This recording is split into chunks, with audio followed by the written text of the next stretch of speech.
પરિવારમાં નવા મહેમાનનું આગમન થયું છે તો સૌથી પહેલાં તો ખૂબ ખૂબ અભિનંદન. અને હવે સમય છે એમના પહેલા અને સૌથી અગત્યના દસ્તાવેજ એટલે કે જન્મના પ્રમાણપત્રને મેળવવાનું. ચાલો આ વિશ્લેષણમાં આપણે સ્ટેપ બાય સ્ટેપ સમજીએ કે ગુજરાતમાં આ કામ કેવી રીતે સરળતાથી કરી શકાય. ઓકે, તો આ આખી વાતમાંથી જો માત્ર એક જ વસ્તુ યાદ રાખવાની હોય ને તો એ છે આ નંબર 21. બસ આટલું જ. કેમ? કારણ કે આ 21 દિવસ એ તમારો સમય, પૈસા અને ભવિષ્યમાં થનારી ઘણી બધી માથાકૂટ બચાવી શકે છે. અને હા, આ કોઈ સલાહ નથી હો, આ તો કાયદો છે.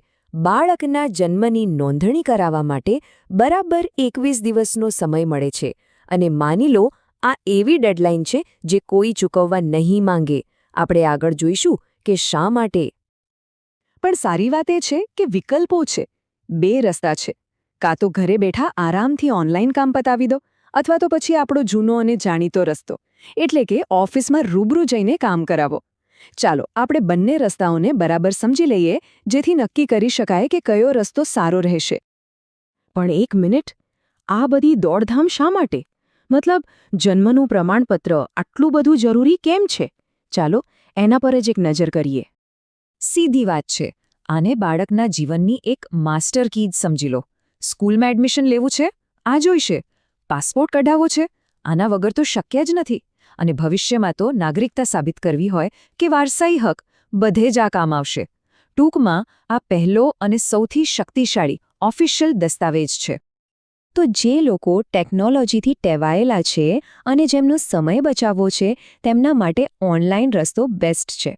ખાસ કરીને જો કોઈ શહેરમાં રહેતું હોય તો આ પ્રક્રિયા બહુ જ સહેલી બની જાય છે. આ માટે ક્યાંય જવાની જરૂર નથી, બસ ઈ-નગર ગુજરાત પોર્ટલ પર જવાનું છે. આખી સિસ્ટમ એટલા માટે જ બનાવી છે કે લાઈનોમાં ઊભા રહેવાની અને કાગળિયાની માથાકૂટમાંથી છુટકારો મળે. હવે આ સ્ટેપ્સ જોઈને કદાચ એમ લાગે કે આ તો બહુ અઘરું છે, પણ સાચું કહું તો બિલકુલ નથી.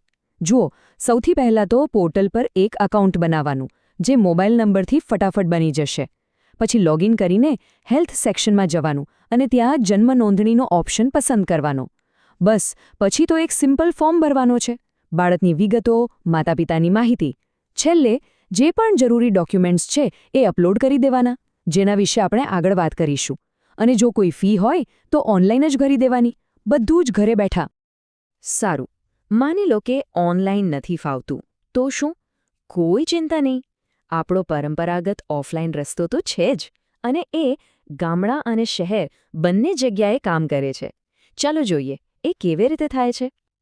અહીં ખાલી એટલું જ ધ્યાન રાખવાનું છે કે જવાનું ક્યાં છે. જો ગામડામાં રહેતા હો તો સીધા ગ્રામ પંચાયત ઓફિસે પહોંચી જવાનું.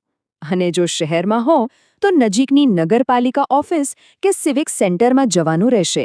બસ આટલું જ. અને એકવાર સાચી ઓફિસે પહોંચી ગયા પછી તો કામ એકદમ સહેલું છે. ત્યાંથી એક ફોર્મ લેવાનું, એને ધ્યાનથી ભરી દેવાનું અને જરૂરી દસ્તાવેજો સાથે પાછું જમા કરાવી દેવાનું. કોઈ વેબસાઇટ નહીં, કોઈ પાસવર્ડ નહીં, એકદમ સીધું અને સરળ. ચાલો હવે વાત કરીએ સૌથી મહત્વની વસ્તુની. પછી ભલે ઓનલાઈન પદ્ધતિ પસંદ કરો કે ઓફલાઈન, અને એ છે કાગળિયા. જો આ લિસ્ટ પહેલેથી તૈયાર હશે ને તો આખી પ્રક્રિયા એકદમ પાણી જેવી સરળ થઈ જશે.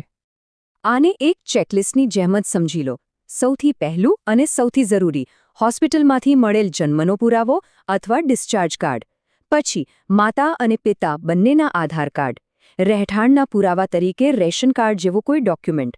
અને હા, અમુક કિસ્સામાં લગ્નનું પ્રમાણપત્ર પણ માંગી શકે છે. તો આટલી વસ્તુઓ હાથવગી રાખવી. અને હવે પાછા આવીએ પહેલા 21 દિવસના નિયમ પર. જુઓ, આ સ્લાઇડ બધું જ સ્પષ્ટ કરી દે છે.